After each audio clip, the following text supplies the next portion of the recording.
You think it's just a parking dispute? That's what I thought until my HOA president blocked my car, threatened to tow it, and called the cops on me. She didn't know I was a federal officer. And worse for her, she didn't realize her fake rules were about to unravel a multi-million-dollar fraud scheme. What began with one arrogant demand in my driveway turned into the biggest HOA corruption case my state had ever seen. It was supposed to be a quiet Sunday afternoon. I had planned nothing more ambitious than walking to my car, grabbing my laptop, and finishing up some reports before dinner. The sun was hot but pleasant, the kind of late summer warmth that makes the air shimmer above the asphalt. Kids were riding bikes in the cul-de-sac, sprinklers hissed over manicured lawns, and everything about the neighborhood looked calm except for the woman standing directly in front of my car. She was dressed in a bright pastel suit, the kind of color choice that screamed authority but landed somewhere closer to theater, with a clipboard tucked under one arm and a cell phone in her hand. She planted herself between me and my Honda Civic like a bouncer guarding the gates of heaven.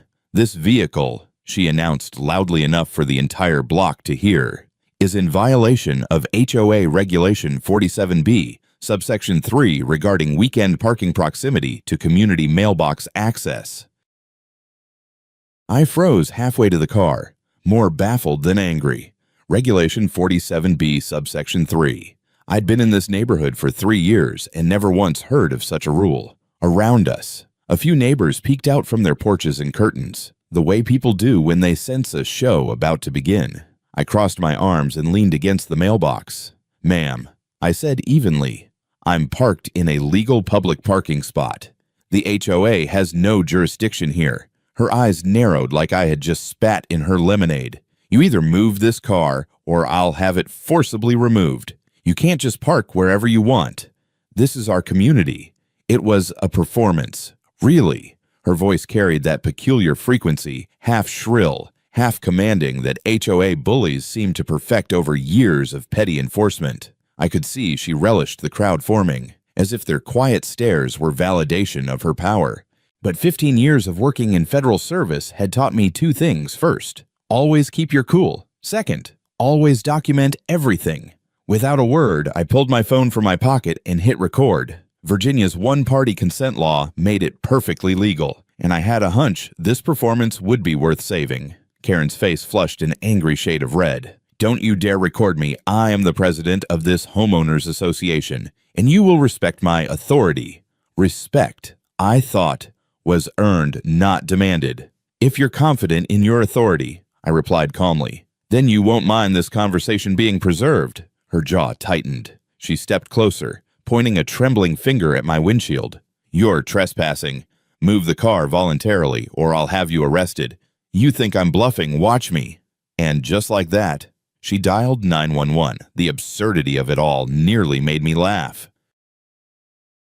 Calling the police because I parked on a public street. Still, I let her talk, my phone still recording, while I leaned casually against the car.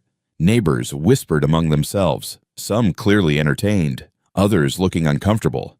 The scent of fresh mulch mixed with chlorine from the nearby pool, but all anyone could smell was drama. As she ranted into the phone, I slipped my wallet from my pocket. "Before you make any calls, you might regret," I said, holding it open so the sunlight caught the badge inside. "You should know who you're talking to." Her eyes flicked downward, reading the words "Federal Interior Chief" printed in clean government typography. I saw the change immediately, smug certainty collapsing into startled confusion. For a split second, I thought she might back down, but arrogance rarely folds so easily. "I don't care if you're the President of the United States," she snapped, her voice cracking higher. "This is private property, and I have jurisdiction here. The police will back me up." Her desperation was showing now, like someone marching confidently toward a cliff while pretending not to see the edge. Within minutes, the faint wail of sirens cut through the suburban calm. Neighbors leaned further out of their doorways. Some even pulled out lawn chairs. Nothing spices up a quiet weekend like the prospect of watching a federal officer get arrested over a parking dispute. Karen's smile returned as flashing lights rounded the corner. She smoothed her blazer as if preparing for her victory speech. "That'll be the police," she said triumphantly. We'll see what they say about your badge when they're hauling you off my property." I almost pitied her. Almost. The patrol car slowed to a stop beside us. Out stepped Detective Sarah Morrison, a woman in her 30s with the kind of calm authority you can't fake. She adjusted her belt, glanced around at the gathered crowd, and asked in a steady voice, "What seems to be the problem here?" Karen pounced, launching into her performance with the confidence of a Broadway actress. She rattled off the fake regulation again, waving toward my car, and declared that I was in direct violation of HOA rules and needed to be removed. I waited patiently, letting her dig her hole deeper. When she finally paused for breath, I stepped forward and handed Morrison my identification. "Detective, my name is Elias Monroe. I'm a federal interior chief. My car is legally parked on a public street. Mrs. Jennings," I gestured toward Karen without looking at her, "has threatened to have me arrested and towed for refusing to move." The silence was exquisite. Morrison studied my ID carefully, her brows lifting slightly. She looked from me to Karen and then back again. The weight of the moment shifted palpably. Behind us, a voice rose timidly. Mrs. Roberts, an older neighbor clutching her sweater, stepped forward. "Officer," she said softly but firmly, "this isn't the first time she's done this. She's been creative with the rules for quite some time." Her words landed like stones dropped into still water, rippling through the crowd. Suddenly, what looked like a petty squabble took on a darker edge. Morrison's face tightened as she considered the implications.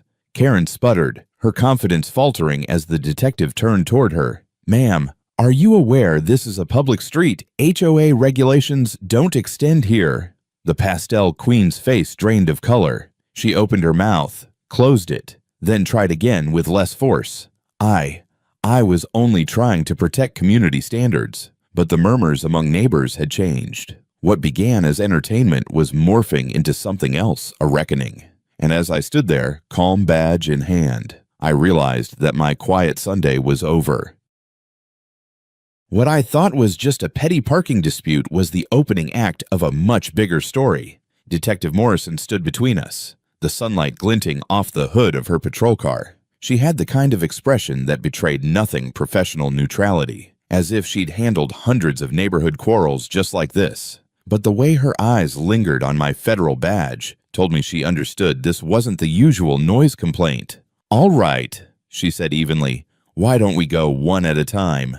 "Ma'am," she gestured at Karen, who was practically vibrating with pent-up outrage. "You first. Tell me exactly what the issue is." Karen seized the moment, lifting her chin like a queen about to deliver judgment. "This man," she declared, stabbing her finger toward me, "has parked in violation of our HOA's regulations. Regulation 47B, subsection 3 to be exact. Cars are not permitted within 30 feet of the mailbox cluster on weekends. And this individual thinks he's above the law." The crowd murmured approvingly, though whether they actually believed her or were simply enjoying the spectacle, I couldn't tell. She had a knack for performance. I'd give her that. Even her posture, one hand clutching her clipboard, the other raised as if conducting an orchestra of neighborhood gossip, commanded attention. I let her finish, then stepped forward with deliberate calm. "Detective, my name is Elias Monroe. I am a federal interior chief. I parked my car in a legal, public space to retrieve some work materials. HOA regulations, real or imaginary, don't apply to public streets." I held up my phone, its screen still glowing from the recording app. Virginia law allows me to record interactions like this. I thought it might be wise, considering Mrs. Jennings here threatened to have me arrested and my car forcibly towed. Detective Morrison took the phone, glanced at the screen, and then back at me. "Public street. You said yes, ma'am. City property." "Not HOA jurisdiction."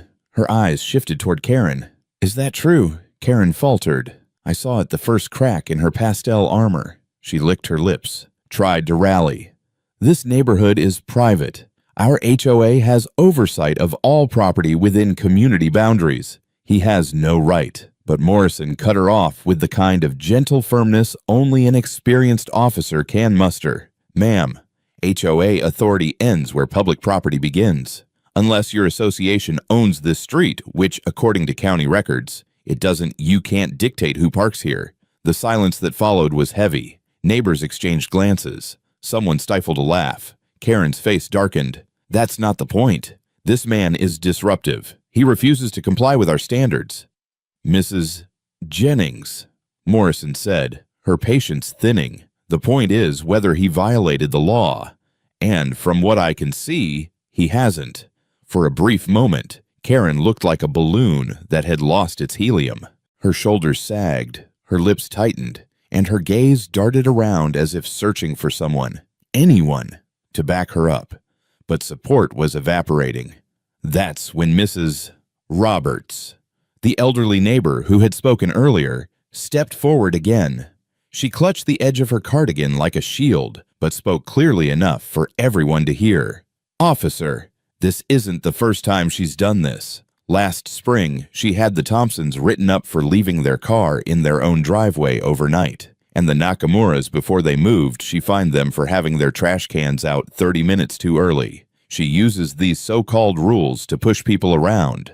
The crowd reacted audibly now, nodding, whispering, recalling their own experiences. Morrison tilted her head, her expression sharpening. This wasn't just one neighborly spat. It was a pattern. Karen bristled. These people are liars. They just don't like accountability. Someone has to maintain order around here. And if I don't do it, who will? Do you want this neighborhood to fall into chaos? I couldn't resist. Chaos. Mrs. Jennings. For parking a Honda Civic on a Sunday afternoon, a ripple of laughter moved through the crowd. Karen's cheeks burned crimson. Detective Morrison folded her arms. I think I've heard enough. Mr. Monroe, you're free to go. Your vehicle is legally parked. Mrs. Jennings, I'd advise you to review the scope of your HOA authority before making threats about arrests and towing. You do not have jurisdiction on public property. Karen's mouth opened, closed, then opened again, like a fish gasping on dry land. But no sound came out. The patrol car lights flicked off, the siren gone silent, and the performance ended not with applause but with neighbors dispersing in small, murmuring groups. Some shook their heads. Others cast Karen glances of pity or disdain. As I turned to leave, I caught Morrison's eye. She leaned closer, her voice low enough only I could hear. You handled that well, but be careful. People like her don't usually stop after one failed attempt. They escalate. I nodded, the weight of her words settling into my chest. At home, later that evening, I couldn't shake the scene from my mind. The way Karen had rattled off that fake regulation, as if it were gospel. The way the crowd had nearly believed her until facts intervened. It wasn't just arrogance. It was confidence born from practice. I opened my laptop and typed Willow Creek HOA bylaws into the Virginia State Corporations Commission database. Within minutes, the documents appeared scanned pages of legalese outlining community responsibilities and restrictions. I scrolled, searching for Regulation 47B, subsection 3. Nothing. I searched for weekend parking rules. Again, nothing. Instead, the bylaws contained ordinary clauses: maintain your lawn, keep trash bins out of sight, architectural reviews for exterior changes. Boring, predictable, and nothing close to what Karen had shouted in the street. My pulse quickened. She had invented the rule, fabricated it from thin air, counting on the fact that no one would bother to check. But I wasn't just anyone. 15 years of government service had trained me to read between lines, to see where power is claimed versus where it's actually granted. And what I saw was a fraud in broad daylight. I leaned back, exhaling slowly. The detective was right. This wasn't over. People like Karen don't stop when they're caught lying. They just get craftier. As if on cue, my phone buzzed on the desk. An unknown number. One message. You should drop this before it gets complicated. Some things are better left alone. The words glowed on my screen, sharp and cold. I stared at them for a long moment, then took a screenshot. If Karen or whoever was protecting her thought intimidation would silence me, they didn't understand who they were dealing with. What had begun as a parking spat was about to turn into something much larger. And for the first time that day, I realized I wasn't dealing with a neighborhood nuisance. I was staring at the edges of something that smelled a lot like corruption. That night, I couldn't sleep. Every time I closed my eyes, I saw Karen's face, her smug certainty, the way she'd recited those made-up rules like scripture. I'd worked long enough in government to recognize when someone wasn't just mistaken, but was deliberately manufacturing authority. And if she was willing to invent a Regulation 47B on the spot, what else was she hiding? By morning, curiosity had turned into obsession. I sat down with a mug of black coffee and opened my laptop again. The Virginia State Corporation Commission's website was my starting point. Willow Creek HOA had been incorporated 15 years ago, and their filings were all public record. With a few clicks, I downloaded their annual financial statements. That's when the numbers punched me in the gut. In just 2 years, the association's administrative fees had doubled from $14,000 to nearly $30,000 annually. For a neighborhood of only 52 homes, that was outrageous. And it didn't stop there. Line after line of vague expenses jumped out: consulting services, management oversight, community improvement studies. None of it detailed, no invoices attached, just large, round numbers that smelled of laziness or worse, fraud. One name appeared repeatedly: Jennings Consulting, LLC. My eyes narrowed. Jennings, as in Karen Jennings, the president of the HOA. She wasn't just enforcing rules, she was paying herself with HOA funds under the guise of consulting. I scrolled further, heat rising in my chest. The payments to Jennings Consulting totaled more than $40,000 in the past 2 years alone, for services no one in the neighborhood had ever seen. If this were any other government contract, it would be an automatic red flag. In the private world of an HOA, it might have gone unnoticed until now. My thoughts were interrupted by a sharp knock at the door. I checked the peephole, and my stomach tightened. Mrs. Roberts stood on my porch, clutching something small in her hand, her eyes darting nervously up and down the street. I opened the door quickly. "Come inside." She slipped past me, glancing behind her before I closed the door. Only when the deadbolt clicked did she seem to breathe again. "I didn't mean to intrude," she whispered, "but after what happened yesterday, I think you need to hear this."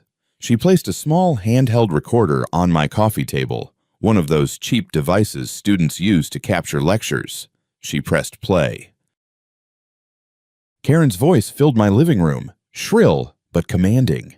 "The increase is necessary for enhanced community services. The board has approved it unanimously." Another voice, timid, spoke up on the recording. "But we don't have a quorum. Half the board isn't present. And we haven't seen the budget breakdown." Karen cut them off with ice in her tone. "I said the board approved it. If anyone has an issue, I can order compliance reviews on your property. We'll see how well your mailbox color holds up against Regulation 12C. Mrs. Roberts paused the recording, her eyes filled with both fear and resolve. She's been doing this for years, threatening people, inventing violations. My husband wanted to fight it. But after Karen's husband got his job with the county zoning office, every time we spoke up, we found notices taped to our door grass too long, porch light too dim, mailbox not up to standard. We were afraid of losing our home. I leaned back in my chair, fingers steepled. This wasn't just pettiness. This was systematic intimidation, a pattern of manufactured rules to cover up financial theft. How many others? I asked quietly. Mrs. Robert's lips trembled. The Nakamuras before they moved, the young couple on Elm Street, even the Thompsons. People either pay the fines or sell and leave. That's why half this neighborhood turns over every 3 years. She pushes them out. I scribbled notes furiously, my mind racing. If Karen was using her HOA presidency as a personal ATM and her husband's zoning position to shield her, this wasn't neighborhood drama anymore. This was corruption. The recorder clicked off, and Mrs. Roberts looked at me with pleading eyes. "You're a federal officer. Can't you stop her?" Her words carried a weight I couldn't ignore. Normally, federal jurisdiction wouldn't touch something like an HOA squabble, but threats, fraudulent filings, misused funds, intimidation, those were different beasts. And the fact that Karen had already threatened me made it personal. "I can't promise an overnight fix," I said, But I can promise you this, I'll document everything. And when we move, we'll move properly. No shortcuts. Mrs. Roberts nodded, her shoulders sagging with a mixture of relief and fear. Be careful, Mr. Monroe. She won't go down quietly. After she left, I opened a fresh file on my laptop and labeled it Willow Creek Investigation. Into it went screenshots of HOA filings, photographs of Karen's fake citations, and now Mrs. Roberts' recording. The file was already thickening, taking on the shape of a case I'd never intended to build. Hours passed. Coffee turned cold. My desk filled with sticky notes and cross-referenced links between county contracts and HOA payments. Jennings Consulting wasn't registered with the Better Business Bureau. It had no employees, no office, no business license, just a P.O. box that traced directly back to Karen's home address. It was fraud in the plainest terms I'd ever seen. Then my phone buzzed again. Same unknown number as last night. Drop this. Last warning. No name. No punctuation. Just 3 words, pulsing on my screen like a dare. Instead of fear, I felt adrenaline. I screenshotted the text, emailed it to myself, and added it to the folder. Threatening a federal officer, even indirectly, was a felony in itself. Whoever sent that message just handed me more leverage. I leaned back, rubbed my temples, and let the truth sink in. This wasn't about a car anymore. Karen had built a small empire on intimidation and fake authority, and she'd been looting the HOA treasury for years while everyone else looked the other way. The crowd yesterday had seen a spectacle. I'd seen the mask slip, and now, for the first time, I realized my Sunday skirmish wasn't an ending. It was the beginning of a war. The following morning, I woke up with a gnawing sense that the neighborhood I thought I knew had been hiding in plain sight all along. Willow Creek looked like any other middle-class suburban community, 2-story homes with vinyl siding, neatly trimmed lawns, kids' bikes leaning against garage doors. But beneath the illusion of order, something rotten was festering, and I had just peeled back the first layer. After my encounter with Mrs. Roberts, I couldn't shake the image of Karen's smug face when she'd cited those fake rules. She had the confidence of someone who knew she was untouchable. That bothered me more than the fraud itself. In my line of work, the truly dangerous people weren't the petty crooks. They were the ones who believed the system could never touch them. I decided to dig deeper. I logged into the county's business registry, cross-referencing every vendor the HOA had paid in the last 5 years. Most were legitimate landscaping services, pool maintenance, snow removal contracts. But scattered among them were odd entries Jennings Consulting, Willowbrook Management Partners, and a company called Tri-County Development Advisors. None had physical offices. 2 were registered to P.O. boxes, and 1, Jennings Consulting, was tied directly to Karen's home address. More troubling, the zoning records showed a pattern. Each time Karen's husband, Robert Jennings, approved a zoning variance or fast-tracked a permit, the HOA's expenses ballooned. It was like watching gears in a machine turn together. He controlled what got built in the county. She controlled who paid and who left. And together, they controlled the flow of money. I printed the documents and laid them out across my dining table. The picture forming was clear. Karen wasn't just a neighborhood tyrant. She was running a miniature racket. Inflated consulting contracts funneled HOA money into her pocket. Manufactured fines and threats pushed families out, lowering resistance, and Robert's zoning influence insulated them from scrutiny. At that moment, my phone buzzed again. Unknown number, same as before. Stop digging or you'll regret it. I stared at the message, jaw tightening. They were watching me. Either Karen herself or someone in her orbit knew I was onto them. But instead of fear, the message filled me with resolve. If they wanted me to stop, it meant I was on the right track. Later that afternoon, as I sifted through more records, the doorbell rang. Standing there was a man in his late 40s, dressed in work clothes, eyes darting nervously. He introduced himself as Tom Henderson, a former resident. I heard about what happened. He said in a low voice, "Word gets around. You stood up to her, didn't you? I invited him in, and over a cup of coffee, he told me his story. My wife and I lived here for 8 years. He began, hands clasped tightly. 3 years ago, Karen fined us for having the wrong shade of curtains. Curtains, for God's sake. Then came notices about our mailbox, our grass, even how long my truck sat in the driveway. When I refused to pay, she threatened legal action, said she had the authority to put a lien on our home. He shook his head, bitterness etched in his features. We finally sold and moved, lost money in the process. But it was that or go bankrupt fighting her. She uses fear like a weapon. I wrote everything down, adding his account to my growing file. That made 3 families Roberts, the Nakamuras, and now Henderson, who had independently confirmed Karen's reign of intimidation. When he left, I sat in silence for a long time. This wasn't neighborhood pettiness anymore. It was organized abuse of power, sustained by fear and silence. And now, by pure chance, it had collided with someone who wasn't willing to be intimidated. By evening, I knew what I had to do. I gathered all my evidence, financial discrepancies, recordings, text threats, witness statements, and organized them into a digital dossier. Then I drafted a report careful to outline the legal violations: fraud, misuse of funds, abuse of authority, potential corruption tied to county zoning. I didn't send it yet. Not to the FBI, not to state officials, not until I had one more piece of evidence, the smoking gun. And as if fate had been listening, that piece fell right into my lap. Mrs.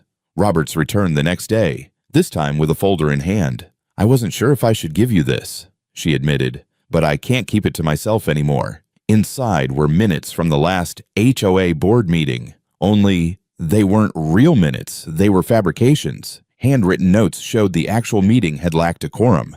Yet the official version, typed up and distributed to residents, claimed unanimous approval for a 25% increase in HOA dues.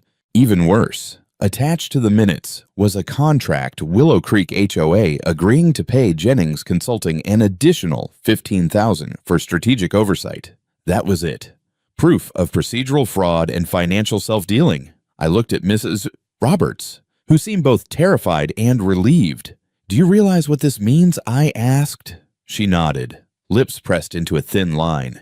"It means she's finally going to get what she deserves." I scanned the documents, uploaded them into my growing file, and sat back in my chair.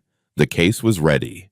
Karen thought she was untouchable, that no one would challenge her authority. But soon, she would discover she had picked the wrong neighbor to bully. That night, I drafted a cover letter addressed to the Virginia State Attorney General's office. I knew they handled public corruption cases, especially when they involve misuse of funds and abuse of legal authority. This wasn't just an HOA problem anymore, it was state business. Before I shut my laptop, I checked my phone one last time. Another message had arrived. "Last chance. Walk away." I smiled grimly and snapped a screenshot. Then I whispered to myself, "I don't walk away." The stage was set. What had started with a ridiculous parking dispute was about to expose a network of fraud, intimidation, and corruption. And Karen Jennings was about to learn that her pastel blazers and fake regulations couldn't shield her from the truth. I drove into Richmond the next morning with a leather folder full of documents on the passenger seat. The state attorney general's office wasn't my first choice, but it was the right one. I'd debated going straight to the FBI, but without clear interstate connections, this was still a state-level matter. Besides, as a federal officer, I understood jurisdictional boundaries better than most. Start small, start local, and build. The building itself loomed like something out of a civics textbook: gray granite, tall columns, an intimidating reminder that the rule of law wasn't just an idea, but a place where real people worked. I checked in at the front desk, introduced myself by name and title, and within minutes found myself sitting across from Assistant Attorney General Patricia Wells. She was in her early 40s, sharp-eyed, with the kind of composure that comes from prosecuting corruption cases where one misstep could collapse months of work. She listened quietly as I laid out the folder on the table between us: financial records, fraudulent contracts, fabricated minutes, threatening texts, and Mrs. Roberts' recording. By the time I finished speaking, she had steepled her fingers and leaned forward. "Mr. Monroe," she said evenly, "what you've brought me isn't a neighborhood dispute. It's the skeleton of a corruption case. And if even half of this checks out, it goes far beyond HOA mismanagement. I nodded. Karen Jennings has been using her HOA presidency to funnel money into her own company. She manufactures rules to intimidate residents, forces people out, and hides behind her husband's county zoning position to avoid oversight. That's not a spat between neighbors. That's abuse of power for financial gain. Wells flipped through the folder, pausing at the Jennings consulting contract. This company is registered at her home address. Yes, no employees, no license. It exists for one purpose: to bleed the HOA dry. Her lips tightened. We'll need to subpoena bank records, but if the payments line up, that's fraud. And given her husband's position, we may be looking at conflict of interest, maybe even conspiracy. For the first time in days, I felt a spark of vindication. Someone with authority believed me. But before relief could settle in, Wells raised a finger. Be careful. People like this don't go quietly. If she feels threatened, she may try to discredit you. I almost laughed. She already has. She called the police on me for parking my car. Wells's brow arched. Then she's bolder than most. All right, here's what we'll do. I'll open a preliminary inquiry. That protects you legally as a cooperating witness and allows my office to start pulling records. But you need to keep documenting everything. If she contacts you again, texts, calls, anything, save it. Every piece matters. I agreed, left the building, and drove home with a mix of satisfaction and unease. The ball was rolling now, and once it rolled, it wouldn't stop until someone was crushed under it. That evening, as if on cue, my phone buzzed. A new message from the same unknown number. Heard you went to Richmond? Wrong move. This time, I forwarded the text straight to Wells's office. Within minutes, I got a call from one of her investigators. Mr. Monroe. That message just elevated your case. Threatening a federal officer cooperating with a state investigation qualifies as obstruction. We'll trace the number. The next day, Detective Morrison, the same officer who'd responded to Karen's original 911 stunt, showed up at my door in plain clothes. She carried a manila envelope. I was asked to deliver this personally, she said, handing it to me. And off the record, keep your head down. Jennings has friends in places you don't expect. Inside the envelope were copies of subpoenas already filed, bank records for Jennings Consulting, county zoning approvals tied to Robert Jennings, and HOA financial accounts. Things were moving fast, faster than I'd imagined. But Karen was moving too. Word spread around Willow Creek like wildfire. Neighbors whispered that I was trying to take down the HOA. Flyers appeared on light poles claiming I was abusing my federal position to bully a dedicated community leader. The language reeked of Karen's hand. She was trying to turn the neighborhood against me. One evening, as I stepped outside to grab my mail, I caught two men in suits standing near the end of the block.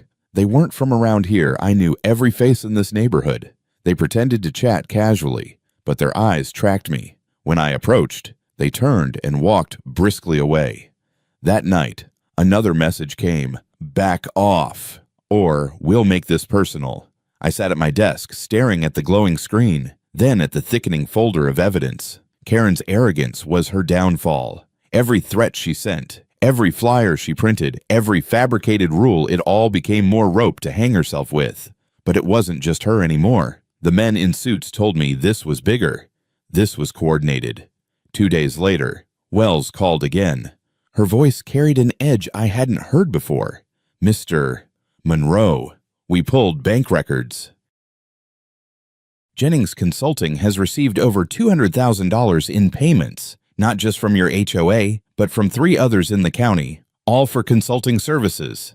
And we found zoning variances approved by Robert Jennings directly benefiting board members who signed off on those contracts. I felt my stomach drop. So, it's not just Willow Creek. No, she said grimly. It's a network. And it looks like they've been running it for years. The room seemed colder as her words sank in. What started as Karen yelling about a parking space had spiraled into something far more sinister. This wasn't a suburban squabble, it was organized corruption, hidden beneath the veneer of HOA governance. And now I was standing at the center of it. That night, As I sat in my office staring at the stacks of documents, I realized there was no turning back. I wasn't just documenting a bully anymore. I was holding evidence of a criminal enterprise. And Karen Jennings, the self-proclaimed queen of Willow Creek, had no idea that her fabricated rules and pastel power plays had just triggered an investigation that could bring her entire empire crashing down. By the time the weekend rolled around, my quiet suburban street felt less like a neighborhood and more like the staging ground for a covert operation. Strange cars idled longer than usual at the corner. Unfamiliar faces appeared at the grocery store, eyes lingering on me a second too long. It was the kind of surveillance I'd learned to recognize after years in federal service. But this time, it wasn't sanctioned by any agency. It was intimidation, plain and simple. On Sunday evening, I received the call that confirmed everything. It wasn't from Wells at the Attorney General's office, but from someone higher up, Special Agent Rebecca Torres, FBI Public Corruption Unit. Her voice carried clipped efficiency, the tone of someone who never wasted a syllable. Mr. Monroe, your name came across my desk today, she said. The Attorney General forwarded your materials to us. What you've uncovered doesn't stop at the county line. We've been building a federal case for 8 months, multi-state HOA fraud, shell companies, money laundering. Your evidence provides the missing link. Her words landed heavy. Are you saying Karen Jennings is part of something bigger? Much bigger, Torres replied. She's not just a neighborhood tyrant. She's a coordinator. Her consulting company has been receiving payments from HOAs across Virginia and into Maryland. The sums total over $2 million in the last 3 years. We believe she's laundering funds through real estate deals facilitated by her husband's zoning office. $2 million. I sat back in my chair, stunned. What had started as a petty parking dispute had opened the door to a multi-state corruption case. We need your cooperation, Torres continued. But understand this, if you stay involved, you'll be stepping into a federal investigation that could get dangerous. These people aren't just filing fake HOA minutes anymore. They have lawyers, connections, and resources. We've already seen attempts at witness intimidation. That includes you. I glanced at my phone, still holding the last anonymous threat. They've already tried. Then you understand the stakes, she said. We'll set you up with secure communication channels. But for now, keep doing what you're doing. Document everything. Don't confront her directly. We're watching. The line went dead, and I sat in silence, staring at the darkened window. The reflection staring back at me wasn't just a federal officer anymore. It was a man who had stumbled into the center of a storm. The next morning, the media caught wind. A local paper ran a piece, "Neighborhood Parking Dispute Escalates into Legal Drama." The article painted Karen as a dedicated community leader under attack by a powerful federal official. It had her fingerprints all over it. She was playing the victim card, and she was good at it. By midweek, television crews were parked on the corner. Reporters knocked on my door, shoving microphones in my face. Mr.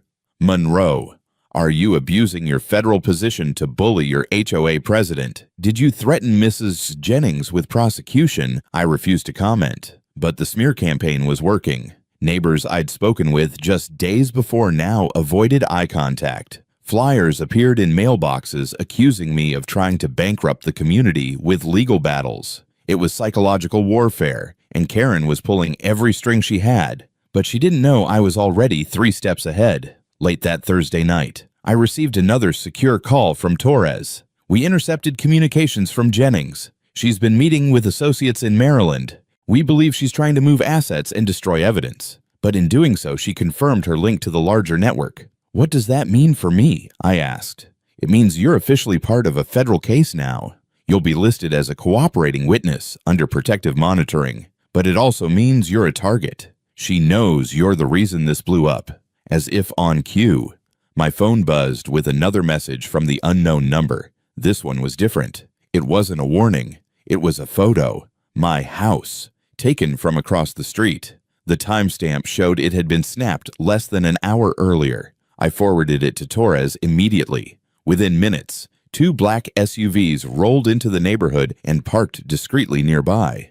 I had federal protection now, but instead of feeling safer, I felt the gravity of the fight I was in. The following day, Wells called me back to her office. She had a stack of papers thicker than a phone book waiting. We've traced the consulting payments. Jennings Consulting has been pulling money from at least 5 HOAs across 2 counties. And thanks to the FBI's wire intercepts, we have proof she coordinated the contracts. She leaned in. Mr. Monroe, I need you to understand something. This case is no longer about one corrupt HOA president. We are looking at conspiracy, wire fraud, and potentially racketeering charges. This could go federal under RICO statutes.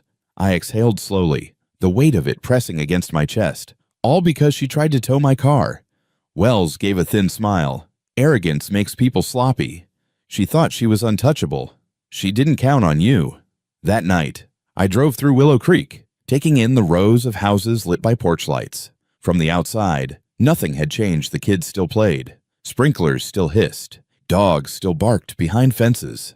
But I knew better now. The community wasn't a neighborhood. It was the staging ground for a fraud machine, run by a woman in a pastel blazer who thought no one would dare challenge her. And now, because I had parked in the wrong spot on the wrong day, the FBI, the Attorney General's office, and half the state of Virginia were watching. Karen Jennings wanted me to move my car. Instead, I'd move the ground beneath her feet. And the fall was only beginning.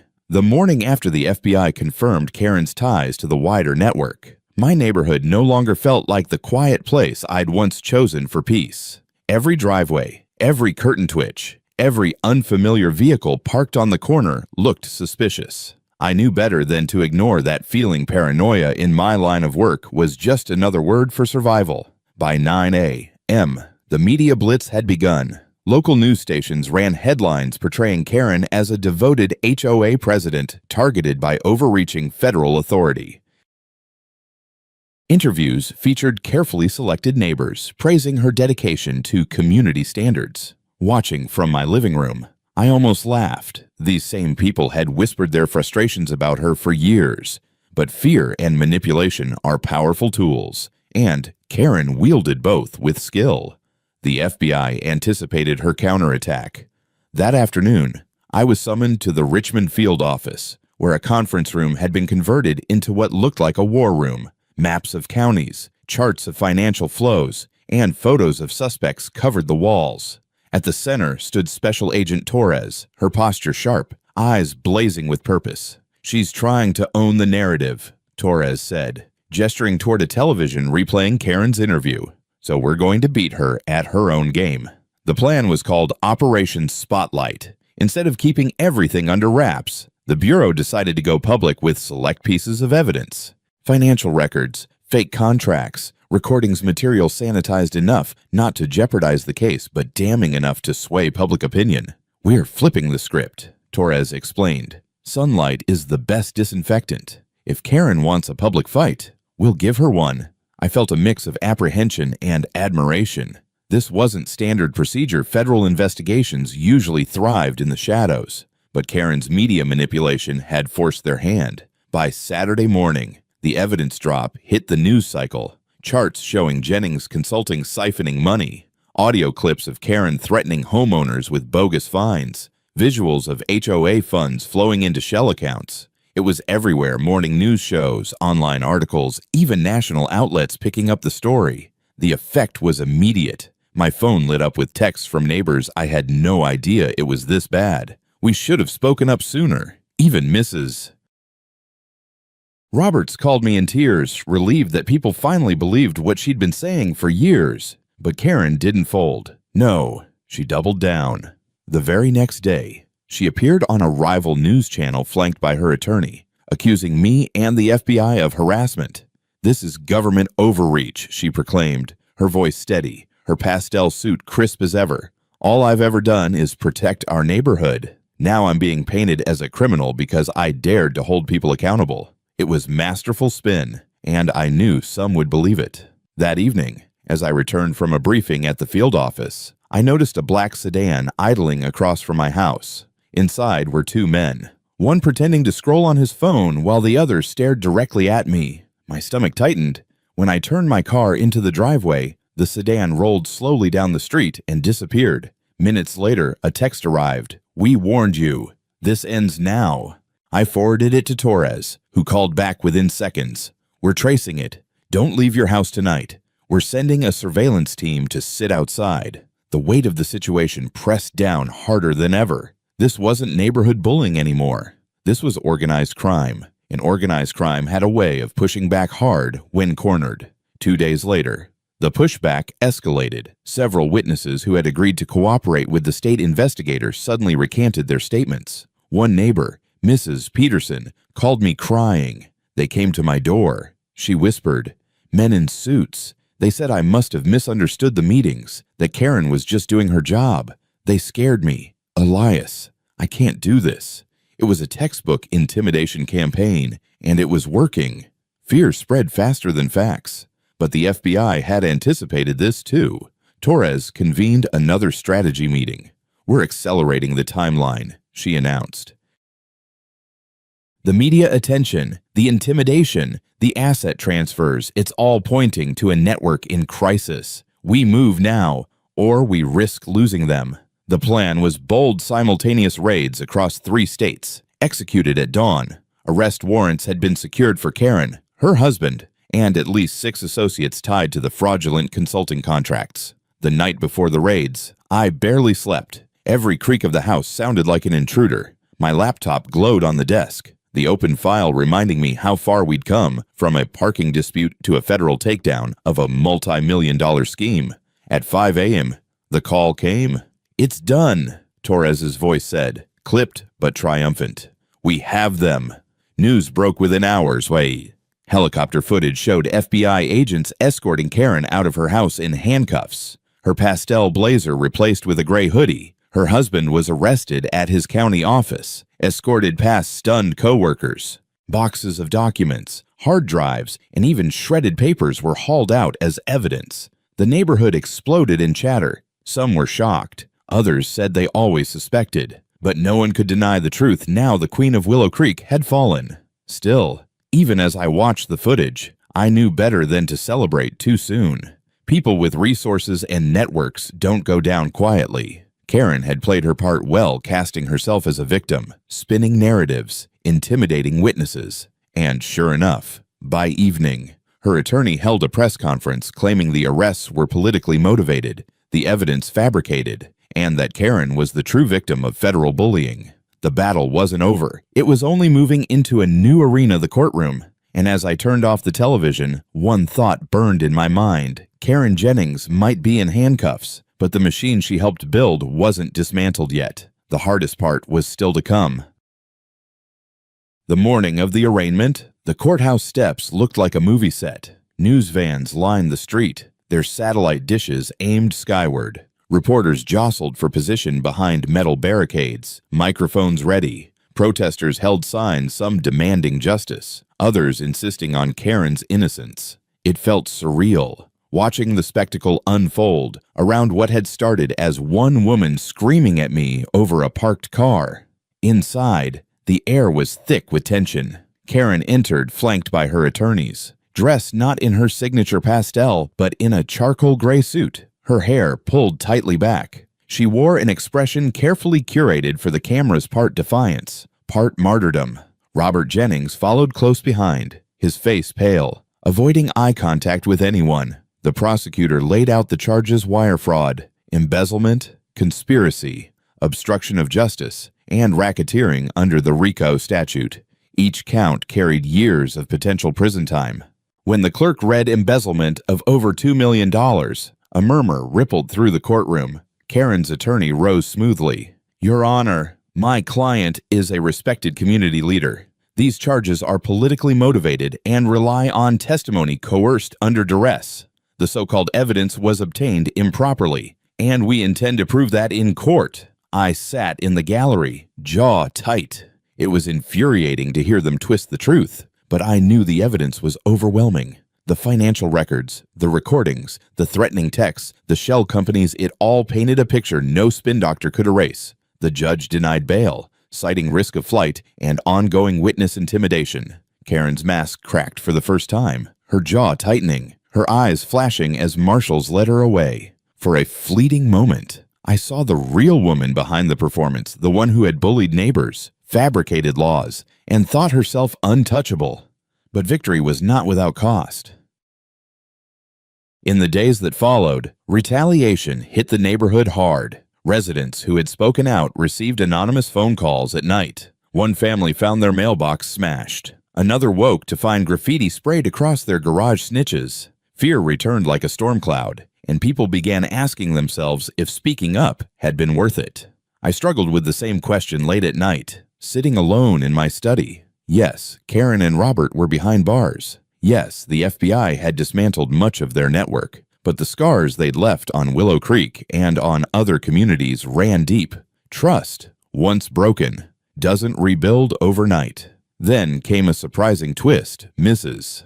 Roberts was elected interim HOA president in a special vote. Her first act was simple but symbolic. She opened the association's books to every homeowner. For the first time in years, transparency replaced secrecy. Residents packed the community center, poring over numbers that had always been hidden. You could almost feel the collective exhale, like people waking from a long, exhausting nightmare. A month later, I was invited to speak at that same community center. I stood before neighbors who had once watched me with suspicion, now looking at me with gratitude. I never intended to be in this position. I told them, I parked my car and ended up stumbling into a web of corruption. But the truth is, I didn't do this alone. Every one of you who came forward, who spoke the truth even when it was hard, you're the reason we're here today. Karen thrived on silence, and you broke it. Applause filled the hall. Mrs. Roberts wiped away tears. In that moment, I realized the real victory wasn't just Karen's downfall, it was the community reclaiming its voice. Still, the case stretched on. Months later, the federal trial concluded with guilty pleas. Karen received 18 years in prison. Robert got 12. 6 associates were sentenced for conspiracy and fraud. The restitution order totaled over $22 million, funds to be returned to the homeowners who had been cheated. For me, life took an unexpected turn. The Department of the Interior formally recognized my role in exposing the scheme. I was offered a position on a new federal task force dedicated to rooting out HOA corruption nationwide. It wasn't the career path I'd envisioned, but after everything I'd seen, how could I refuse 2 years later? I still think about that day Karen blocked my Honda Civic with her clipboard and empty threats. I think about how arrogance made her careless, how lies built on intimidation eventually collapsed under the weight of truth. And I think about the lesson etched into me and into every neighbor who lived through it. Power without accountability is just organized theft with nicer stationery. If there's one message I carry forward, it's this: document everything, know your rights, and never let fear silence you. Karen Jennings thought she could scare a neighborhood into submission. Instead, she awakened a movement for transparency that stretched far beyond Willow Creek. And as I stood watching children play in the same cul-de-sac where it all began, I felt certain of one thing: no pastel suit, no fabricated regulation, no self-proclaimed authority would ever again hold this community hostage. Justice had prevailed not because of one badge or one officer, but because ordinary people chose to speak, record, and resist. And that, I realized, was the real ending to this story. Sometimes, the battles that change lives don't begin with grand causes. They start in driveways, at mailboxes, or over something as simple as where you park your car. What happened in Willow Creek taught me, and should teach all of us, that silence empowers bullies, while truth dismantles them. If you've ever felt powerless in the face of unfair authority, remember your voice matters. Document what you see, stand together with your neighbors, and don't be afraid to question those who claim power without proof. Karen's downfall wasn't just about fraud, it was about ordinary people discovering they could fight back. And so can you. If this story resonated with you, share your thoughts in the comments below. Have you ever faced someone abusing their authority? How did you handle it? And don't forget to subscribe for more stories where ordinary moments explode into extraordinary battles. Together, we're building a community that refuses to be silenced.